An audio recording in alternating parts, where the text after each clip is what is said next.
अस्सलाम वालेकुम व्यूअर्स, कैसे हैं आप लोग। तो जनाब कराची में इस वक्त 11:30 बजे का टाइम है और बड़ा ही ख़तरनाक किस्म का जो है ना वो तूफ़ानी हवाओं का सिलसिला जारी हुआ है और अचानक से उसकी तेज़ बारिश शुरू हो गई है और खूब अब लग हो जाएगी ठीक वाली ठंड।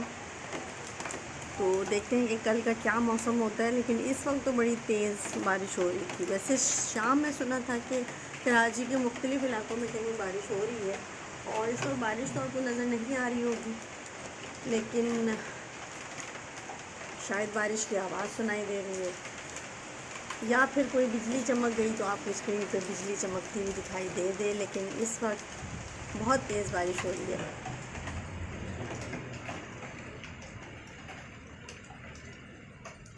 तो होप कि आप भी इंजॉय कर रहे होंगे। ये देखें जनाब, बिजली चमक रही है बहुत ज़बरदस्त वाली। तो इंजॉय करें सर्दी की बारिश। ओए होए होए होए। वीडियो पसंद आए तो लाइक कीजिएगा। अपना ख्याल रखिएगा। अल्लाह हाफिज़।